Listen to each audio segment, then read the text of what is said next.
Hello guys, welcome back to our channel. இன்றைக்கி நம்ம பார்க்க போகிறது டெத் நோட் சீசன் 1 எபிசோட் 27. இதுக்கு முன்னாடி இருக்க எபிசோட்ஸை பார்க்கலாம். இப்போ போய் பார்த்துட்டு வந்துருங்க. அப்போ தான் உங்களுக்கு ஒரு கண்டினியூட்டி கிடைக்கும். வாங்க ஸ்ட்ரெயிட்டாக வீடியோக்குள்ளே போகலாம். எபிசோட ஸ்டார்டிங்கில் அந்த வேமிஸ் ஹவுஸை தான் கட்டுறாங்க. கிட்டத்தட்ட இந்த விஷயம் எப்போ நடக்குதுன்னா, நம்ம எல் செத்ததுக்கப்புறம் ஒரு 2 மாதம் கழிச்சு தான் நடக்குது. அந்த ஆஃபீஸருக்கும் அந்த 2 சின்ன பசங்களுமே தெரிஞ்சது எல் செத்துட்டாருன்னு. ஒரு சின்ன பையனோட பேர் மெல்லோ, இன்னொரு சின்ன பையனோட பேர் நீ. அந்த வயசான இவங்க 2 பேருமே சொல்லுவார் இந்த மாதிரி எல் செத்துட்டாருன்னு. இதை கேட்ட அந்த சின்ன பையன் பதட்டப்பட்டு, என்ன சொல்றீங்க, எல்லை செத்துட்டாரா? யாருக்கு அந்த கீரை தானே கொண்டாங்க, வேறு ஏதாவது டீட்டெயில்ஸ் நமக்கு வந்திருக்கு அப்படின்னு சொல்லி அந்த சின்ன பையன் பெரிய ஒரு உலுக்கி கேட்டுட்டு இருப்பான். அந்த பெரிய தம்பி பொறு, நடந்ததை நம்மளால மாற்ற முடியாது, ஒரு நிதர்சனமான உண்மை என்னதுன்னா எல் செத்து. அடுத்து நீங்க நடுவர் சேர்ந்து கீராவை கண்டுபிடிக்கணும் அப்படின்னு சொல்லுவாரு. இதை கேட்கிற மேடம், இவன் கூட எனக்கு இவனுக்கு ஆகாதுன்னு தெரிஞ்சுக்கிட்டே இந்த மாதிரி பிளான் பண்ணிட்டீங்களா? இந்த கீராவை கூட அவனே பார்த்துக்கிட்டு எனக்கு 15 வயசு ஆயிடுச்சு, நான் இந்த ஆர்பினை விட்டு போயிடுறேன் அப்படின்னு சொல்லிட்டு இந்த எம்மான மேல அந்த ரூம் விட்டு போயிடுவான். அதுக்கப்புறம் பெரிய அவன் போனா போயிட்டு நீர் என் எல் மாதிரி ஒரு பெரிய அழகி காட்டுற அப்படின்னு சொல்லுவாரு. இதெல்லாம் நடந்ததுக்கு அப்புறம் 5 வருஷம் கழிச்சு காட்டுறாங்க. சின்ன பையனா அந்த என் ரொம்பவே வளர்ந்துட்டாரு. கீரோட கேஸை கண்டுபிடிக்கிறதுக்காக SPK special police for Keera அப்படின்னு ஒரு டீம் உருவாகுது. இந்த டீம்ல என் மற்றும் சில அமெரிக்காவை சேர்ந்த FBI ஆஃபீஸர்ஸ் எல்லாம் இருப்பாங்க. இந்த பக்கம் ஹீரோ அண்ட் ஃபேமிலி எல்லாம் கட்டுறாங்க. இங்க தான் மார்ச்சடாவுமே இருக்காரு. மார்ச்சடா மற்றும் சில ஆஃபீஸர்ஸ்ல எக்ஸ்பீரியன்ஸ் ஆயிட்டாங்க. நம்ம ஹீரோவோட யூனிவர்சிட்டி படிப்பு முடிச்சு போலீஸ்ல வந்து ஜாயின் பண்ணிருப்பாரு. இப்போ வரைக்கும் எல் செத்தது பீப்புள்ஸ்க்கு யாருக்குமே தெரியாது. ஹீரோ தான் எல்லோட ரோலை ப்ளே பண்ணிட்டு இருப்பாரு. ஹீரோனுமே இங்க தான் இருப்பாங்க. ஹீரோ ஹீரோயினும் லிவிங் டுகெதரா வாழ்ந்துட்டு இருப்பாங்க. இப்போ போல எல்லாரும் உட்காந்து ஜாலியா பேசிட்டு இருப்பாங்க. அப்ப ஹீரோட அப்பாவுக்கு ஒரு கால் வரும். அதனால ஹீரோட அப்பா, மகனே நம்மளே கேஸ் கூப்பிடுது போலாம் அப்படின்னு சொல்லி கூட்டிட்டு போயிருவாரு. அப்படியே மார்ச்சடாவும் தான் கூப்பிடுவாரு. 3 பேர் கார்ல ஏறி ஹீரோட அப்பா காரை ஓட்டி அப்படியே ஆஃபீஸ்க்கு வந்து சேர்ந்துருவாங்க. போலீஸ் ஆஃபீஸ்க்கோ இல்ல ஹெட் குவார்டர்ஸ்க்கோ போனதுக்கு அப்புறம் தான் சீஃப் சொல்லுவாரு, என்னன்னா போலீஸ் டேரக்டரே தூக்கி இருப்பாங்களாமா, தூக்குனவங்களுக்கு டெத் நோட் வேணுமா அப்படின்னு சொல்லுவாரு. இதை கேட்ட ஐசாவுமே டெத் நோட் பத்தி எப்படி அவங்களுக்கு தெரிஞ்சிருக்கும் அப்படின்னு யோசிப்பாரு. ஹீரோ எடுத்தோன்னே நம்ம டெத் நோட் தர வேணா, நம்ம நல்லா இன்வெஸ்டிகேட் பண்ணுவோம், இன்வெஸ்டிகேட் பண்ணி முடிச்சதுக்கு அப்புறம் நம்ம பிளான் போடுவோம் அப்படிதான் இருந்தாலும் அப்படின்னு சொல்லுவாரு. வெளியில ஹீரோ அப்படி சொன்னாலும் அவரோட மைண்ட் வைஸ் என்ன இருக்கு, ஏன் டெத் நோட்டே உங்களுக்கு வேணுமா, பணைய கைதியான டைரக்டருக்கே பால் ஊத்திடலாம் அப்படின்னு நினைப்பாரு. அப்படியே இந்த பக்கம் சீஃப் வேலை செய்யற போலீஸ் ஆஃபீஸர் கட்டுறாங்க. சீஃப் அவரோட ரூம்ல உட்காந்து யோசிச்சுட்டு இருப்பாரு, என்ன பண்றது, டெத் நோட் கொடுக்கலாமா வேணாமா அப்படின்ட்டு. அப்ப FBI சேர்ந்த ஒரு ஆஃபீஸர் வந்து, சார் நான் ஒரு FBI SPK அப்படின்னு சொல்லிட்டு கீராவுக்காக ஒரு டீம் ஆர்கனைஸ் பண்ணிருக்காங்க, அதுல நாங்களும் ஒருத்தர் எங்களுக்கு டெத் நோட் வேணும் அப்படின்னு சொன்னோன்னே சீஃப் கோவமாயிருவாரு. ஏன்னா நீங்க தான் டேரக்டர் பிடிச்சி வச்சுட்டு எங்ககிட்ட டெத் நோட் வேணும் அப்படின்னு சொல்லி கேட்டவங்களா, அவருடைய கோட்டை பிடிச்சி உழுக்க ஆரம்பிச்சிருவாரு. இந்த விஷயத்தை FBI ஏஜென்ட் என்கிட்ட போய் சொல்லிடுவாரு. இன்னும் சரி நம்ம ஃபர்ஸ்ட் டேரக்டர் யார் தூக்கணும் அப்படின்னு சொல்லி இன்வெஸ்டிகேட் பண்ணலாம் சொல்லி இன்வெஸ்டிகேட் பண்ண ஆரம்பிச்சிருவாரு. சில சீன்ஸ்க்கு முன்னாடி காட்டின எம்மா காட்டாங்க, அதாவது மேல ஒரு கேங்ஸ்டர் குரூப்ல சேர்ந்து அந்த கேங்ஸ்டர் குரூப்புக்கே பெரிய பாஸ் ஆயிருப்பாரு. இப்போ யாரோ ஒருத்தரை பிடிச்சி சேர்ல வச்சு கட்டி போட்டு வச்சிருப்பாங்க. அவர் வேற யாருமே அந்த போலீஸ் டேரக்டர். அப்போ டெத் நோட்டை கேட்டதும் மேல ஒரு டீமா தான் இருக்கும். அப்படியே எல்லாருமே அந்த டெத் நோட் பத்தி அங்க பேசிட்டு இருப்பாங்க. அப்படியே இந்த பக்கம் ஹீரோ தான் காட்டாங்க. ஹீரோ டெத் நோட்ல யாரோ ஒருத்தரோட பேர் எழுதுற மாதிரி காட்டுறாங்க. மேல கிட்ட யாரோ ஒருத்தர் வந்து டேரக்டர் செத்துறாரு அப்படின்னு சொல்லுவாங்க. டேரக்டர் கொண்டது வேற யாருமே இல்லை, என்ன ஹீரோ பொறுத்த வரைக்கும் டெத் நோட் வேற யாரோட கையிலுமே கிடைச்சிடக்கூடாது. அதுவும் போலீஸ் டேரக்டர் சாதாரணமா செத்துருக்க மாட்டார், சூசைட் பண்ணி தான் செத்துருப்பாரு. இதை கேட்ட மேல அஹாவோலாம் பிஹேவ் பண்ண மாட்டார், நார்மலா தான் இருப்பாரு. என்ன சொல்லுவானா, அவன் செத்துட்டானா, சீஃப் இருக்கான்ல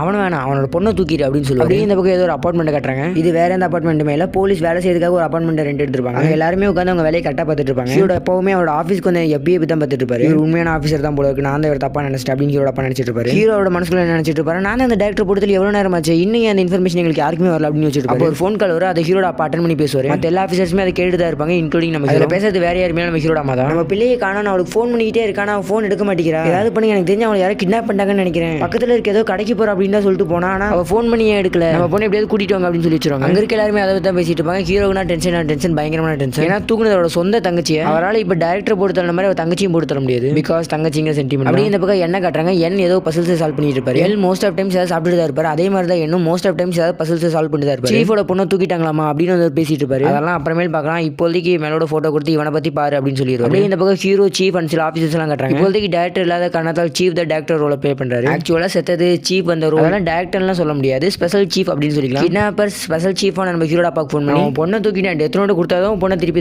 பார்த்துக்கொண்டு ஹீரோட தங்கச்சி வீடியோ கால் கட்டுவாங்க. பொண்ணு வேணும்னா நீ லாஸ் ஏஞ்சல்ஸ்க்கு வந்து டெத் நோட் கொடுத்துட்டு கிளம்பிடு அப்படின்னு சொல்லிடுவாங்க. ஃபோன் கால் கட்டினதுக்கு அப்புறமா சீஃப் எந்திரிச்சு தையாத்தக்கான்னு குடிச்சிட்டு இருப்பாரு. எனக்கு என்ன பண்றதுனே தெரியல, என் பொண்ணு முக்கியமா இல்ல டெத் நோட் நமக்கு முக்கியமா அப்படின்னு சொல்லி யோசிச்சுட்டு இருக்கேன் அப்படின்னு சொல்லுவாரு. அப்படியே என் இருக்க இடத்த காட்டுவாங்க. ஒரு மொட்டத்தில் யாருக்கும் ஃபோன் பண்ணுவோம், வேற யாருக்கும் இல்லை நம்ம ஹீரோக்கு தான் ஃபோன் பண்ணுவோம். ஹீரோ ஃபோன் கால் அட்டன் பண்ணி அதனால மொட்டத்தில் என் கிட்ட அவன் ஃபோன் கால் எடுத்துட்டு அப்படின்னு சொல்லுவாரு. நம்ம ஹீரோ ஃபோன் கால் எடுத்து எதுவுமே பேசாம அமைதியாக தான் இருப்பாரு. மொட்டத்தில் இருந்து என் ஃபோன் காலை வாங்கி வணக்கம்பா பொய்யான எல் அப்படின்னு சொல்லுவாரு. கேட்கிற ஹீரோக்கு பக்குனா என் உண்மையான எல் செத்துட்டாருன்னு எனக்கு எப்பயோ தெரியும், எங்க SPK சேர்ந்த எல்லாத்துக்குமே தெரியும், நீ தான் எல்லா ஃபேக் ரோல் பண்றேன்னு எனக்கு தெரியும், நான் தான். இதை கேட்கிற ஹீரோ யாரா இவன் எல் மாதிரியே பிஹேவ் பண்ற அப்படின்னு. இனிமேல் போலி எல் சொல்றதை FBI கேட்க ஸ்பெஷல் சீஃபான டேரக்டர் செத்துட்டாரு, டெஃபினெட்லி அவர் கொண்டது கீராவா தான் இருக்கும், இது மூலமா என்னால கீராவை ஷார்ட் அவுட் பண்ண முடியும் அப்படின்னு சொல்லுவாரு. இதை கேட்கிற ஹீரோ அவசரப்பட்டமே அப்படின்னு நினைப்பாரு. 2 நாள்ல எப்படியாவது லாஸ் ஏஞ்சல்ஸ்க்கு போய் சீஃபோட பொண்ணை காப்பாத்திக்கும், எங்களோட உதவி ஏதாவது தயங்காம கேளு, கண்டிப்பா உதவி, இது வரைக்கும் நீங்களே எல்லாத்தையும் பாத்துக்கோங்க அப்படின்னு ஏன் சொல்லிட்டு போன் வச்சு ஹீரோ ஃபோன் காலை கட் பண்ணும்போது யார் இவனு எனக்கு எல் மாதிரி ஒரு மிகப்பெரிய ஆபத்தா வரும் அப்படின்னு நினைப்பாரு. இதோட இந்த எபிசோட முடிச்சிட்டாங்க. ஓகே கைஸ், இந்த எபிசோட் பிடிச்சிருக்குன்னு சொல்லி நம்ம ராமிஸ் ஹவுஸ் அப்படிங்கிற அந்த ஆர்பனேஜ்ல இதுக்காகவே ட்ரைனிங் கொடுத்து பல டிடெக்டிவ்ஸ் உருவாக்குவாங்க. அப்படி உருவாக்கப்பட்ட டிடெக்டிவ்ஸ்ல ஒருத்தர் தான் இதே மாதிரி தான் மெலவும் உருவாக்கப்பட்டிருப்பாரு. என்னதான் எல்லா அளவுக்கு நியர்ட்டு இன்டெலிஜென்ஸ் இல்லைனாலும் நியருமே ஒரு பெஸ்ட் டிடெக்டிவ். ஹீரோவை எல்லுக்கு அடுத்து லாக் அடிச்ச ஒரு பர்சனா நியர் தான். அடுத்தடுத்து என்ன நடக்க போகுதுங்கிறது அடுத்தடுத்த எபிசோட் பார்த்து தெரிஞ்சுக்கோங்க. ஓகே கைஸ், இந்த வீடியோ பிடிச்சா லைக் ஷேர் கமெண்ட் பண்ணுங்க, மறக்காம நம்ம சேனலை சப்ஸ்கிரைப் பண்ணிடுங்க. உங்களிடம் விடைபெறுவது உங்கள் Unique Tamil Express. Bye bye guys.